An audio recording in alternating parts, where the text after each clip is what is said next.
জামাত ইসলাম কি চুপ করে হেরে গেল, নাকি ভেতর ভেতর অন্য কোনো খেলা চলছে?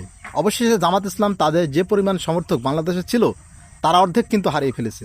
দেখুন ভাই, বাংলাদেশের সবাই যে শিবির করে এই রকম কিন্তু না। অনেকে এরকম নীরব ভোটার আছে যারা মূলত শিবির করে না, কিন্তু ওদেরকে সাপোর্ট করে, মানে জামাত ইসলামীকে সাপোর্ট করে। এই সমস্ত সাপোর্টাররা পর্যন্ত আজকে আমি সকাল থেকে দেখছি এরা জামাত ইসলামীকে গালি পর্যন্ত দিচ্ছে। কারণ তাদের ভাষ্যমতে আমরা সবাই জামাত ইসলামীকে ভোট দিয়েছি, এক্ষেত্রে জামাত ইসলাম জেতার কথা। তাই তাদের অভিমান এবং ক্ষোভ হচ্ছে ডক্টর শফিকুর রহমান কেন ইলেকশন ইঞ্জিনিয়ারিংকে মেনে নিল। ডক্টর শফিকুর রহমান কেন এখনই আন্দোলনে নামতেছে না? উনি যে কেন আন্দোলনে নামতেছে না এটার ব্যাখ্যা আমি আপনাদেরকে একটু পরে দিচ্ছি। তার আগে জামাতকে যারা সমর্থন করেছে তাদের কথা হলো doctor Shafiqur Rahman election engineering মেনে নিয়েছে এবং পিরোজপুরে দেলোয়ার হোসেন সাইদের ছেলে মাসুদ সাইদিকে ৭৭ ভোটে হারিয়ে দিয়েছে। এছাড়া জামাতের সমর্থকদের দাবি খুলনাতে মিয়া গোলাম পরোয়ারকে মাত্র ২,০০০ ভোটে হারিয়ে দেওয়া হয়েছে। জামাত ৫,০০০-এর কম ভোটে হেরেছে এমন আসনের সংখ্যা হচ্ছে ৫৩টি। মূলত এই ৫৩টি আসনে কারচুপি করে হারানো হয়েছে জামাতকে। জামাত প্রকৃতপক্ষে ১৩৫টি আসনে জিতেছে, কিন্তু ডিপ স্টেট সংখ্যা কমিয়ে ৭০ থেকে ৮০টি দিতে যাচ্ছে।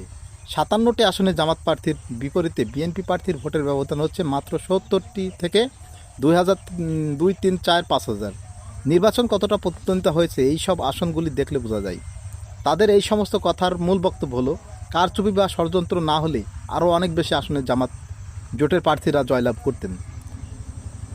তাছাড়া তাদের দাবি হচ্ছে রাত যখন 10:30 তখন জামাত ইসলামের ভেরিফাইড পেজে দেখাচ্ছিল জামাত ৮০টা সিটে জিতে আছে এখনও, এবং বিএনপি ৭৭টা, এবং তারপর থেকে আপডেট দেওয়া বন্ধ। এর কারণটা কি তারা জানতে চাচ্ছে। বর্তমানে জামাত ইসলামের সমর্থকরা জামাত ইসলামীদের ওপরে এই ক্ষোভটা তারা ঝাড়তেছে।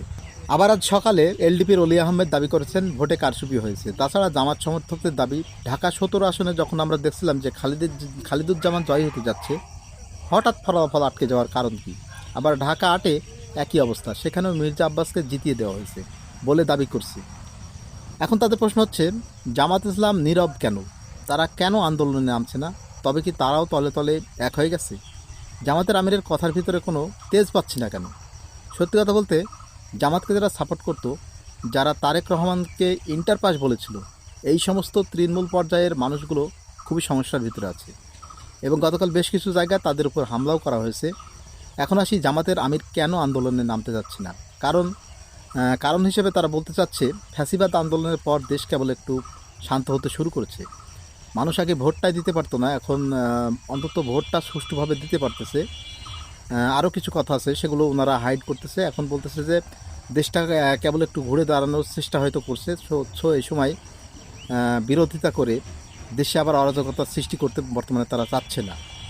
আর তাছাড়া যেহেতু বিরোধী দল একটা বড় সমর্থন তাদের আছে এবং জনশক্তি এবং প্রশাসন যেহেতু এখন তাদের, এই কারণে তাদের সাথে ফাইট করে হয়তো পারাও যাবে না এবং এই ফাইটের ফলে দেশের কোনো শান্তি শৃঙ্খলাও বজায় থাকবে না। এই কারণে তারা চাচ্ছে এই সময় কোনো ফাইটিং না দিতে, তারা চুপচাপ এই সময় থাকতে চাচ্ছে। এটাই হচ্ছে মেন কথা।